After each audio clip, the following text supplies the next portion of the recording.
do not forget to like, share and subscribe Skill Pay. Rolly's channel, your own channel. अगर आप मुझे किसी national level या international level business pitch competition, case competition के लिए invite करना चाहते हैं या फिर मुझे गेस्ट लेक्चर्स के लिए इनविटेशन भेजना चाहते हैं तो आप भेज सकते हैं 9311659252 or at verma.rolly@gmail.com.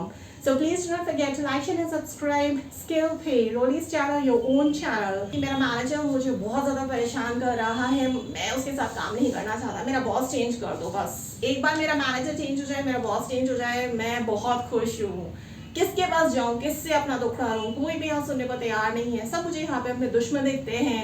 क्या एचआर के पास जाना सही होगा या मैनेजर के बॉस के पास जाना सही होगा या फिर मैं थोड़ा बहुत कुछ भी करके कैसे जैसे तैसे इस इशू को सेटल आउट कर लूँ। कुछ समय मुझे इस कंपनी के साथ बिताना है, अपने मैनेजर से ही बात कर लूँ या फिर सबको स्किप करके ना ही मुझे एचआर के पास जाना है, ना ही मैनेजर के बॉस, सब मुझे ऐसे ही लगते हैं। मुझे सीधे लीडरशिप के पास जाना है। देखिए आपको समझना पड़ेगा, बहुत सारी बातें हैं यहाँ पे, लेयर पे लेयर्स यहाँ पे खुलती जाएगी, परत परत, बहुत सारी चीज़ें अनकवर करने के लिए। देखिए सबसे पहले तो अगर आप स्मॉल साइज कंपनी में काम कर रहे हैं तो वहाँ पे ह्यूमन रिसोर्सेज स्पेशलिस्ट, हर तरह के एस्पेक्ट्स, जितने भी एस्पेक्ट्स एक ह्यूमन रिसोर्सेज संभालता है, सारे के सारा कार्यभार एक ही बंदा संभाल रहा होता है। जी हाँ, अगर आप छोटी कंपनी में काम कर रहे हैं तो अगर आपको अपनी सैलरी से दिक्कत है, आपको लगता है आपकी सैलरी बहुत कम है, उसे बढ़वाने का मौका आ चुका है, मुझे ह्यूमन रिसोर्सेज से बात करनी चाहिए। इसके अलावा अगर आपको ऐसा लगता है कि मेरा मैनेजर मुझे बहुत ज़्यादा तंग कर रहा है, मुझे ह्यूमन रिसोर्सेज से बात करनी चाहिए। इसके अलावा अगर आपको ऐसा लगता है अगर आपके साथ कोई डिस्क्रिमिनेशन, हैरेसमेंट या बहुत ज़्यादा टॉक्सिसिटी हो गई है जो इलीगल है कंपनी पॉलिसीज के अकॉर्डिंग। इसके अलावा अगर आपको ऐसा लगता है कि आप सेफ एनवायरनमेंट या इकोसिस्टम में काम नहीं कर रहे हैं, इसके अलावा अगर आपको ऐसा लगता है कि कोई भी ऐसी गतिविधि हुई है जो सेक्सुअल हैरेसमेंट के अंडर या तहत आती है, इसके अलावा अगर आपको ऐसा लगता है कि कुछ भी ऐसा हो रहा है जो पॉलिसीज को ब्रीच कर रहा है, जैसे इंटेग्रिटी ब्रीच हो रही है, आपके मैनेजर बहुत ही अनएथिकली काम कर रहा है और आपको भी अनएथिकली काम करने के लिए बहुत ज़्यादा फोर्स और प्रेशराइज्ड कर रहा है, तो भी आपको ध्यान रखना है। इसके अलावा अगर आपको ऐसा लगता है कि एम्प्लॉयमेंट लॉज के अकॉर्डिंग आपको वो बेनिफिट्स, आपको वो पर्क्स, आपको वो सैलरी, आपको वर्किंग आवर्स, आपको ब्रेक्स नहीं प्रोवाइडेड किए जा रहे हैं, बहुत ज़्यादा आपके बारे में बोला जाता है just because of your religion, sex, so on and so fourth.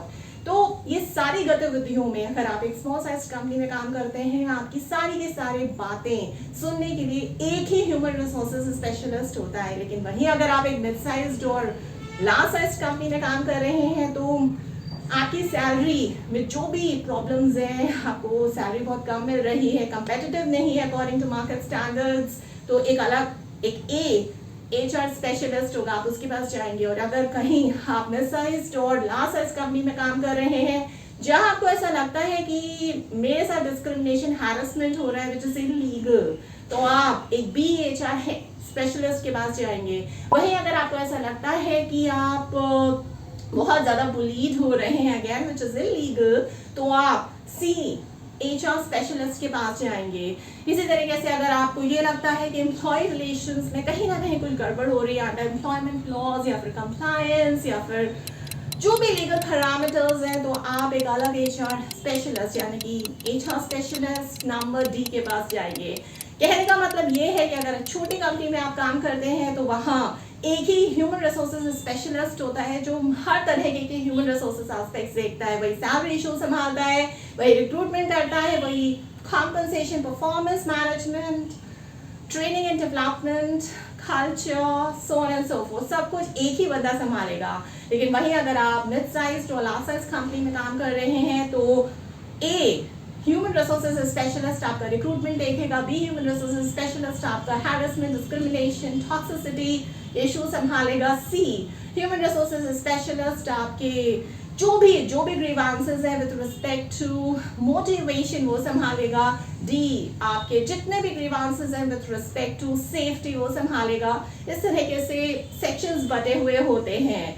यहाँ समझने की बात यह है कि हम कभी कभार दुविधा में आ जाते हैं कि मेरा मैनेजर अच्छा नहीं है, मैं किससे बात करूँ। देखिए, कोशिश करिए, सबसे पहले तो मैं आपको यही सलाह दूंगी, अपने मैनेजर से ही बात करिए। अगर आपको आपके बॉस से प्रॉब्लम है और आपका ये सवाल है, should I go to an HR or my boss, तो जाहिर सी बात है अपने मैनेजर, अपने बॉस से सबसे पहले बातचीत करने की कोशिश करिए, और कोशिश क्या कर ही लीजिए, वो सबसे ज़्यादा बेहतर होगा आपके लिए। अगर आपको ऐसा लगता है कि आपका बॉस, आपका मैनेजर कुछ इलीगल कर रहा है, उसको इंट्रानेट, जो भी आपका कंपनी का इंट्रानेट है, उसको खंगाल डालिए, पॉलिसीज को पढ़ डालिए, एम्प्लॉयमेंट लॉज को देख डालिए।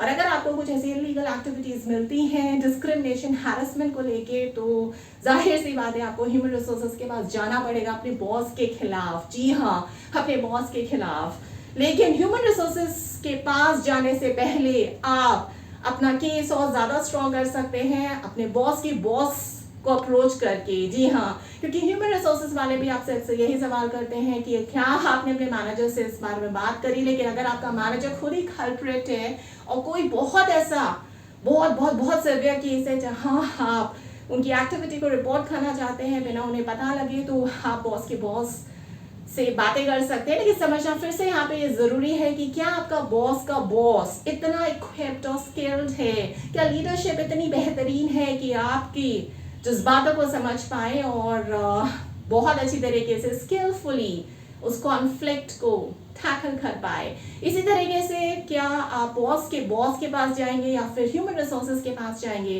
देखिए, सबसे पहला कदम तो यही होना चाहिए कि बॉस के पास जाइए, देखिए, परखिए, समझने की कोशिश कीजिए कि आपका बॉस कितना स्किलफुल है। और अगर आपको वहां से भी राहत नहीं मिलती है तो आपके पास सारे डॉक्यूमेंटेड, जी हाँ, डॉक्यूमेंटेड एविडेंसेस होने चाहिए, किस समय पे, कौन से दिन, कौन से डेट को ये सारी गतिविधियां हुई, कौन कौन वहां पे प्रेजेंट था, उन सबके नाम, ईमेल्स अगर आपके पास आए एज एन एविडेंस तो उसे रखिए। कोई भी मैसेज है, कोई भी कॉल है जो आपने रिकॉर्ड करके रखी है, सब कुछ सेफ रखिए। जो भी स्टेटमेंट्स हैं आपसे कहे गए, कोई भी कॉल रिकॉर्डिंग्स हैं, कोई भी मीटिंग रिकॉर्डिंग्स हैं, मीटिंग स्क्रीनशॉट्स हैं, उनको भी रखिए। क्योंकि जब भी आप ह्यूमन रिसोर्सेज के पास जाते हैं और अपना केस स्ट्रॉन्ग करना और बहुत बेहतरी से प्रेजेंट करना चाहते हैं, आपके पास डॉक्यूमेंटेड प्रूफ्स होने चाहिए। जी हाँ, ये सारे डॉक्यूमेंटेड प्रूफ्स होने चाहिए जिसको लेके आप ह्यूमन रिसोर्सेज के पास जा सकते हैं। अगर आपको ऐसा लगता है कि आपका बॉस भी इल इक्विप्ड है और इतना स्किलफुल नहीं है, लीडरशिप अच्छी खासी नहीं है, तो मुझे ह्यूमन रिसोर्सेज के पास जाना पड़ेगा, उसे लीगल टर्न देना पड़ेगा, तो ह्यूमन रिसोर्सेज के पास जाइए। और ह्यूमन रिसोर्सेज भी अगर यहाँ पे स्किलफुल नहीं है तो आपके प्रॉब्लम को, जो भी इस केस की सीवियरिटी है, उसे अच्छी तरीके से नहीं समझ पाएगा। लेकिन अगर ह्यूमन रिसोर्सेज बहुत ज़्यादा स्किलफुल है तभी वो इस बात की नज़ाकत को समझ पाएगा। कहने की बात यह है कि ज़्यादातर, जी हाँ, ज़्यादातर स्मॉल साइज, मिड साइज और लार्ज साइज कंपनीज में जो ह्यूमन रिसोर्सेज डिसिपेटेड है, लॉस्ट है, वो इसी वजह से है क्योंकि ज़्यादा से ज़्यादा ह्यूमन रिसोर्सेज जो है वो ट्रांजैक्शनल बेसिस पे काम कर रहे हैं, जबकि हमें आज के समय में स्ट्रेटेजिक ह्यूमन रिसोर्सेज की ज़रूरत है। जी हाँ, स्ट्रेटेजिक ह्यूमन रिसोर्सेज स्पेशलिस्ट की ज़रूरत आन पड़ी है, जबकि हमारे पास वीज़ावी, जी हाँ, हमारे पास इसके एवज में ट्रांजैक्शनल ह्यूमन रिसोर्सेज स्पेशलिस्ट हैं जो एक बाउंड्री या एक लिमिट के बाद एम्प्लॉयज़ की मदद नहीं कर पा रहे हैं, इररेस्पेक्टिव ऑफ द फैक्ट कि चाहे ये स्मॉल साइज कंपनी है, मिड साइज कंपनी है या फिर लार्ज साइज कंपनी है। लेकिन जाहिर सी बात है, अच्छी कंपनीज में तो अभी भी बहुत अच्छी तरीके से काम किया जा रहा है। ह्यूमन रिसोर्सेज तो छोड़िए, एम्प्लॉयज़ अपने मैनेजर से ही बातचीत करके वहीं पे बात सुलझा रहे हैं। एम्प्लॉयज़ रिलेशंस के पास ज़्यादा जी हाँ, ज़्यादा कंप्लेंट्स नहीं है, क्योंकि जहाँ एम्प्लॉयज़ और मैनेजर्स की आपस में बातें हो रही हैं तो फिर वो मैनेजर के बॉस के पास नहीं जा रही, यानी कि बॉस के बॉस तक कोई शिकायत नहीं जा रही है। और HR तक जाना तो बहुत दूर की बात है। कुछ बहुत बेहतरीन कंपनीज में जब बहुत अच्छा कल्चर है। देखिए, ज़्यादातर हम समझने की कोशिश करते हैं कि ह्यूमन रिसोर्सेज क्या हमारे और हमारे मैनेजर के बीच में एज अ रेफरी काम करता है या फिर एज अ डॉक्टर काम करता है, कि हमें कोई भी तकलीफ होगी हम ह्यूमन रिसोर्सेज के पास चल पड़ते हैं। नहीं, अगर वो तकलीफ ऐसी है जो आपको शायद आपके टीम से, आपके एनवायरनमेंट, आपके इकोसिस्टम से, जो भी कुछ है, आपका सबसे पहला बॉस आपका बॉस है, आपका मैनेजर है, उससे बातचीत करने की कोशिश करिए, उससे बातचीत कर ही डालिए अपने बॉस के पास जाने से पहले और या फिर HR के पास जाने से पहले। अगर आपको ऐसा लगता है कि बहुत बातचीत हो गई तो जाहिर सी बात है ह्यूमन रिसोर्सेज जो स्ट्रेटेजिक ह्यूमन रिसोर्सेज स्पेशलिस्ट होते हैं वो बहुत ही स्किलफुली आपकी बातों को सोचते हैं और समझते हैं, एनालाइज करते हैं और इन बैड मैनेजर्स को, इन बैड बॉसेस को, जी हाँ, इन बैड मैनेजर्स को, इन बैड बॉसेस को परफॉर्मेंस इम्प्रूवमेंट प्लान्स पे भी डाल सकते हैं और डालते हैं। जी हाँ, परफॉर्मेंस इम्प्रूवमेंट प्लान्स या परफॉर्मेंस इम्प्रूवमेंट प्रोग्राम्स में बैड मैनेजर्स, बैड बॉसेस को डाला जा सकता है। किनके द्वारा? ह्यूमन रिसोर्सेज स्पेशलिस्ट के द्वारा।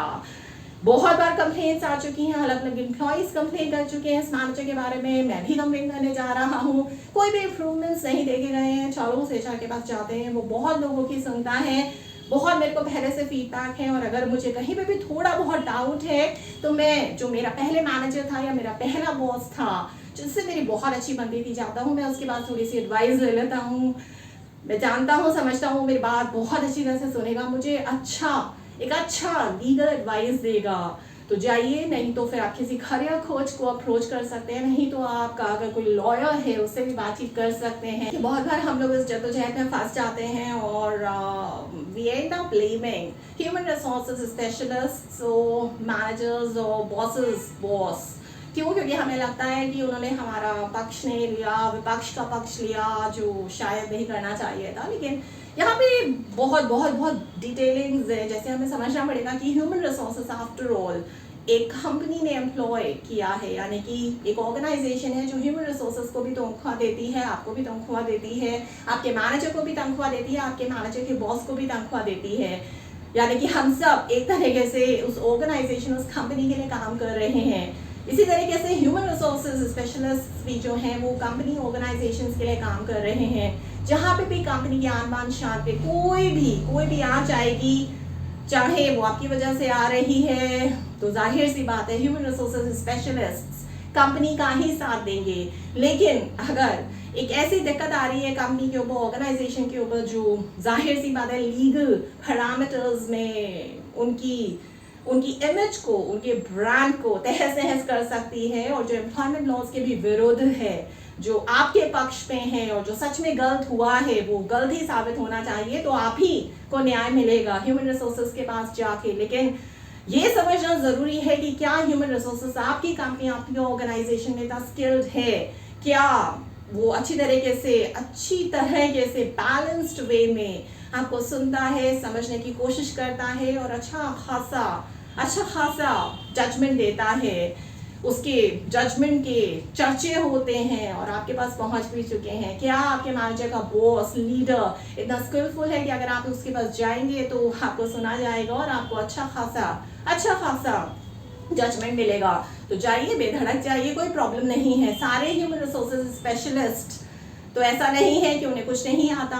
बहुत सारी कंपनीज में, चाहे वो स्मॉल साइज है, मिड साइज है, लार्ज साइज है, बहुत अच्छी तरीके से ह्यूमन रिसोर्सेज काम कर रहा है। हमारे पास स्ट्रेटेजिक एचआर्स हैं, आपको सुनने के लिए बैठे हैं।